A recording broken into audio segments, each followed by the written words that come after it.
akan kufur dengan apa yang kamu sampaikan. Kami tak peduli apa yang kamu sampaikan. Satu apa pun kami tak akan beriman. Itu dia akan tutup mulut. Dia nak cakap dah. Peduli apa kau nak cakap, aku tak akan respon pada apa kamu cakap. Satu, artinya Al-Alusi kata kami tak akan cakap dah apa-apa selepas ini. Yang tu kami akan tutup mulut. Cuma ini kata-kata terakhir kami. Ibnu Ashur mengatakan artinya apa? Ketawa terbahak-bahak sampai kena tutup mulut. Al-Imam Fakhruddin Ar-Razi ketawa berdekah-dekah.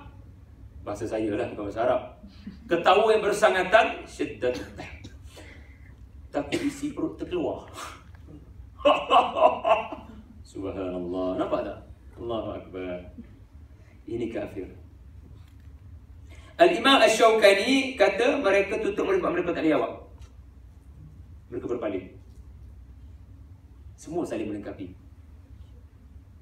Hamka pula jijik. Allahu Akbar. Nampak? Anda gabung semua tu. Itulah respon dia orang. Wa qalu inna kafarna bima ursiltum bihi. Kami, diorang sendiri mendefinisi kafir. Walaupun bahasa diorang macam-macam, mungkin bahasa lain, tetapi Allah menggambarkan apa dalam hati diorang. Ingat ya, elemen dialog di dalam Quran adalah untuk menggambarkan apa dalam hati. Itu hikmah banyak dialog bila bawa cerita sejarah. Anda boleh teka hingga apa dalam hati diorang. Allah bongkarkan apa yang mereka cakap, sebab daripada apa yang mereka cakap, anda boleh tahu apa dalam hati diorang. Tak perlu pihak ketiga. Namanya ya orang-orang tengah yang membawa cerita naratif. Anda hanya boleh deal direct dengan Quran. Suara mereka Allah ulang balik di dalam Quran. Now you can judge them. Apa dalam hati diorang dengan suara diorang sendiri macam ni. Diorang tak pernah tahu yang suara diorang yang dirakamkan. Tapi itulah yang disebut Sami'. Dia maha mendengar. Lalu ambil pengajaran. Ini kemujizatan Al-Quran. Sejarah dirumuskan di dalam Al-Quran. Kafarna bima ursiltum bihi. Apa yang kamu bawa ni kami kufur. Mereka tak boleh cakap pun apa yang tak kena. Mereka kata apa yang kamu bawa ni mama ursiltum bihi, kami kafir. Kami dah tak nak dengar dah. Wa inna la fi syakkin mimma tad'unana ilaihi murid. Dalam bahasa mudahnya kami timbul syak. Kami timbul ragu, syakkun, murid. Pendek kata, kami tak pasti apa yang kamu sampaikan ni. Dan kami rasa apa yang kamu bawa ini adalah keraguan. Benda menyebabkan kami ragu je. Okey? Itu kata-kata mereka. Dan tuan-tuan kena ingat, makhluk mana yang menyebabkan kita jadi ragu? Dia menimbulkan was-was sehingga kita ragu dengan agama. Was-was ni bukan aku dah wuduk ke tidak, aku dah wuduk dah. Lepas tu Bismillahirrahmanirrahim. Bismillahirrahmanirrahim. 10 kali masa nak sembahyang surah Fatihah. Bismillahirrahmanirrahim. Itu bukan was-was. Was-was yang anda ragu dengan agama.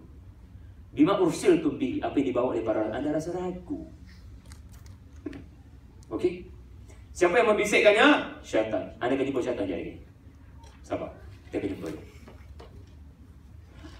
Dan apakah kata para rasul 313? Allah rumuskan perjalanan para rasul dalam surah Ibrahim. Sebab apa? Ibrahim adalah Abul Anbiya. Maka tak perlu pelik surah ini merakamkan keseluruhan para rasul. Sebab dia Abul Anbiya melalui Ismail dan Ishaq. Majoriti para anbiya daripada Bani Israel. Bacakan ayat 10, silakan tuan-tuan. Subhanallah.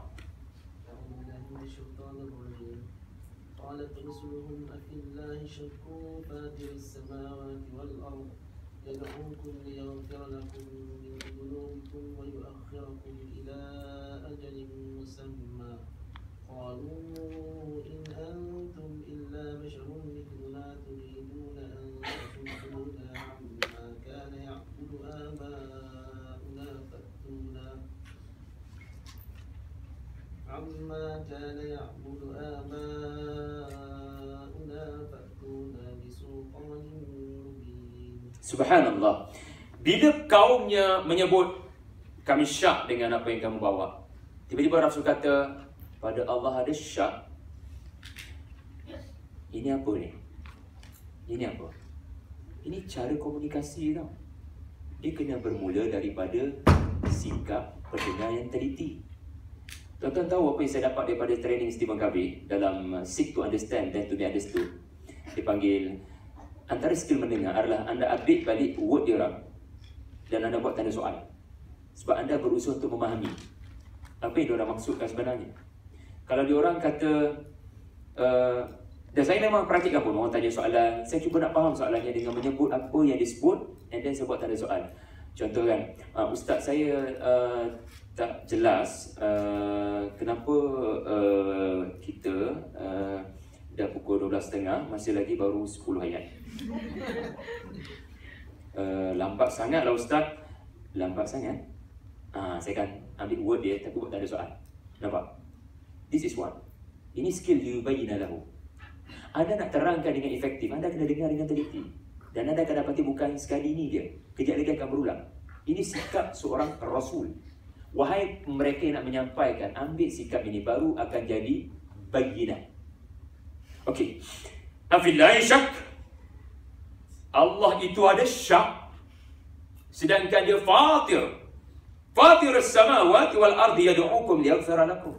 Fatir artinya bukan sekadar buat. Produk yang dibuat berbeza daripada produk-produk lain. Anda tidak akan dapat ada benda sama. Fatir, fatir. Subhanallah. Fatir as-samawati wal ard yad'ukum. Kami diutuskan, ya, tapi bukan dia. Dia yang mengutuskan kami untuk menjemput kamu kembali kepada dia. So tuan-tuan, ingat lagi tadi. Yad'ukum liyaghfira lakum. Liyaghfira lakum. Yad'ukum, dia tidak putus asa. Fi'il mudhari'. Dia tidak putus asa untuk memanggil kamu kepadanya. Just simple saja yang Allah Ta'ala minta. Tolong istighfar kembali. Tolong taubat kembali pada Allah. Liyaghfira lakum. Dia nak ampunkan. Dia seperti sudah bersedia untuk mengampunkan kamu walaupun 40 tahun, 900 tahun kamu kafir, wahai kaum Nuh. Allah bersedia untuk ampunkan kamu, insya-Allah. Allah tak pandang berapa lama kamu kafir. Surah Yasin beritahu kita, seorang lelaki dari ujung kota yang tidak beriman tiba-tiba masuk ke syurga. Hanya kerana iman dan memantulkan cahaya 3 orang Rasul, iaitu menyampaikan. Ya qaum ittabi'ul mursalin. Sudah menyampaikan perkataan yang baik. Lalu Allah berikan syurga bila dia mati dibunuh. Sedangkan berapa lama dia kafir? Innama tunziru man ittaba'a dzikra wa khashiya ar-rahmana bil ghaib. Subhanallah. Liyaghfira lakum min dhunubikum. Untuk mengampunkan kamu, subhanallah.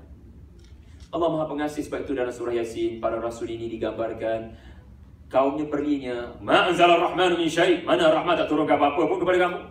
Kenapa mereka guna ar-rahman? Dia pun empatik di sini kan. Mereka pun mengaplikasikan mendengar, tapi mendengar untuk pergi. Oh, para Nabi kata Ar-Rahman, Ar-Rahman, Ar-Rahman. Sebab para Nabi menggambarkan Allah Maha Pengasih, Allah sedia ampunkan dosa kamu. Lalu mereka ambil word para Rasul untuk sarkastik. Ar-Rahman, mana Ar-Rahman? Tak turunkan kitab pun. Itu surah Yasin, anda untuk baca surah ini. Wa yu'akhirukum ila ajalin musamma. Allahu Akbar. Tuan-tuan, para Rasul menggambarkan Allah seperti membuka pintu untuk kamu diampunkan Allah. Dan yang kedua, Allah bersedia wa yu'akhirukum ila ajalin musamma. Antara nikmat Allah kepada kamu juga, meskipun kamu tidak mahu memohon ampun kepada Allah, tetapi kamu dipanjangkan umur. Dosa yang kamu buat syirik tidak menyebabkan kamu terus dilenyapkan Allah Subhanahu wa taala. Ingat lagi peristiwa 70 lelaki tadi? Allah lenyapkan terus mereka. Tapi dengan kasih belas Allah hidupkan balik atas doa Nabi Musa. Tetapi kamu tak berlaku macam tu. Wa yu'akhirukum, dia menangguhkan ajal kamu ke satu masa. Sedangkan kalau ikut kamu punya perangai, kamu tak layak duduk atas muka bumi Allah. Kamu sepatutnya dilenyapkan Allah. Sebagaimana kaum-kaum terdahulu. Tetapi antara Allah punya kasih sayang adalah dia berikan kamu lagi. Dia bagi peluang. Dia bagi peluang. Kamu kafir, dia bagi peluang. Kamu kafir, dia bagi peluang. Patut kamu mati kat sini dah. Wa yu'akhirukum ila ajalin musamma. Allah bagi peluang. Qalu in antum, tetapi respon mereka adalah qalu in antum illa basyarum mithluna. Kamu bisyir, kamu kulit macam kami. Kamu ada isteri, kamu ada anak, kamu makan, kamu tidur, kamu sakit macam kami. So apa yang kamu ada yang menyebabkan kamu mendakwa kamu rasul? So ayat ini kita faham mereka mendesak supaya ditunjukkan sesuatu yang pelik, sesuatu yang mengagumkan, Seperti seolah-olah mereka mahukan malaikat yang boleh terbang ataupun berjalan atas air. Itu semua. Apa yang mereka maksudkan daripada kata-kata ini? Tuan-tuan, ini perangai zaman berzaman. Susah untuk percaya kepada kebenaran Al-Quran. Susah untuk ambil masa belajar, tengok kehebatan mukjizat Al-Quran daripada proses tadabbur. Tetapi lebih suka benda-benda pelik yang ada. Lalu apa yang orang kata pelik, kita pun akan rasa pelik. Dan tidak berdasarkan proses ilmu. Ya, minta maaf lah kalau saya kata nampak langit macam tu sikit, Allah. Sedangkan Allah mahu dia didekati dengan proses mukjizat dengar, bukan mukjizat tengok. Sebab mukjizat dengar akan mempengaruhi cara kamu tengok yang sepatutnya. Bukan macam tu tengok awan nak hargai Allah. Cara tengok awan, waja'alna minal mu'sirat, kami perah air lalu turunkan hujan. Kami perah. Kenapa kami dan kenapa perah? Mu'sirat, sesuatu yang diperah. Wal asri. Subhanallah. Lalu kamu mahu turiduna an tasudduna amma kana ya'budu aba'una. Kami dah warisi benda ni pada datuk moyang kami. This is our civilization. This is their legacy. Kita adalah penerus kepada mereka. Kamu nak halang kami daripada meneruskan apa yang sudah dilakukan oleh orang-orang terdahulu. Ini dipanggil tradisi. Yang baik kita hormati, kita kekalkan. Dan Islam sangat meraihkan tradisi. Islam, Rasulullah sangat meraihkan culture. Tetapi sekiranya culture itu membawa kepada syirik, maka ia mesti diperangi. Mimma kana ya'budu aba'una fa'tuna bi sultanin mubin. Maka tunjukkanlah kepada kami sultan, iaitu bukti yang nyata, kami nampak, mubin, sehingga kami boleh membezakan antara yang hak dan batil. Mereka memerlukan sultan, benda luar yang boleh menyebabkan mereka wow.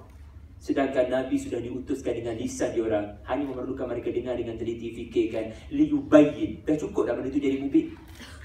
Tapi inilah manusia bila mereka sudah terpengaruh dengan keadaan sekeliling, meremehkan sifat menghargai apa yang Allah Ta'ala kurniakan kepada mereka. 11. Silakan. Takbir lagi, dia ada para Nabi ni, masih lagi berterusan. Bila mereka kata macam tu, apakah kata-kata kaumnya? Maaf, apa kata-kata para Rasul? Silakan.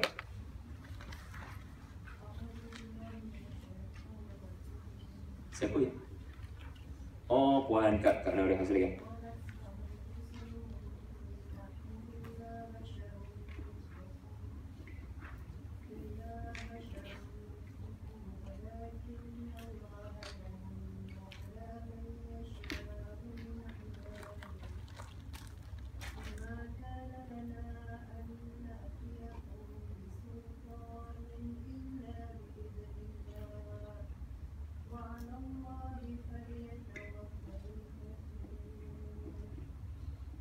Alhamdulillah. Terjemahannya apa? Rasul-rasul mereka berkata kepada mereka, kami ini tidak lain hanyalah manusia seperti kamu juga. Tetapi Allah melimpahkan kurnianya kepada sesiapa yang dikehendakinya dari hamba-hambanya. Dan kami tiadalah berkuasa membawa kamu kepada